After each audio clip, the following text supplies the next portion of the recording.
When you're driving down the road, let's say you have a posted limit of 40 miles per hour. Now, that's the safest maximum speed you should be allowed to drive at that time during normal conditions.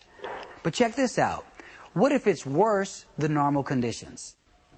So I'm driving down the road and it's the first half-hour rainfall, let's say. One of the most dangerous times you'll ever drive. And there's like a light drizzle falling, and I'm driving down the road, and I'm going only 38 miles per hour. 38 miles per hour. Can I still get a speeding ticket going only 38 and a 40? Can you? Here's the question. How many of you say yes, you can get a speeding ticket? Who says no, you cannot? You're going below the limit. Here's the deal. Police officers have 3 boxes on their ticket. One box says posted speed.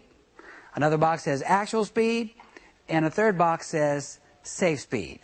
In this case, the posted speed is 40 miles per hour. The actual speed was 38 miles per hour. The safe speed is the one that matters. That police officer might write down 20 miles per hour as the safe speed.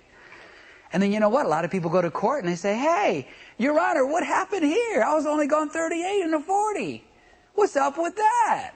And the police officer will say, "Your Honor, it was the first half-hour rainfall. We ended up having 4 crashes that day on that same road.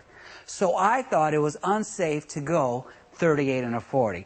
I thought the safest maximum speed might be 20 miles per hour. Who's going to win that one? They are.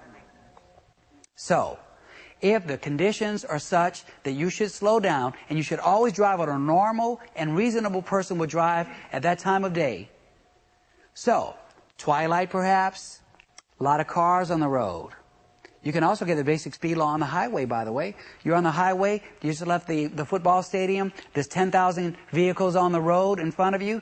It's not okay to go 55 miles an hour in front of that stadium because of the basic speed law, because of all those cars on the road. Now, we talked just a little bit earlier about things people do in their car that are distractions, eating and drinking and shaving. Now that you know what the basic speed law is, let me kind of tie something up for you. These people who do these things may be cited for the basic speed law. You know why? Because if you're putting on your contacts or eating or drinking or shaving in your car and it's causing you to drive badly, the police can cite you for driving at an unsafe speed for those conditions. See? See that? So if you have the guy in the AAA magazine that I read earlier who's reading a magazine and drinking a soda or whatever he's drinking, the police can go to court and say, the guy was driving at an unsafe speed. 5 miles an hour is an unsafe speed on the highway if you're doing other things. So, even though individual states have, or they're about to start passing more laws with regards to cell phones, right? You can still be cited for talking on a cell phone. Because if the officer thinks you're being unsafe, you're not paying attention, you're cutting people off because of the cell phone, then they can cite you for the basic speed law. I see people all the time who cut other people off, and they're not even aware because they're having an argument on a cell phone. Another example I like to present in my class is if you're eating an Oreo cookie going down the road, fine. But if you're weaving all over the place because you're taking the center out the Oreo cookie, licking it out, and drinking the milk at the same time,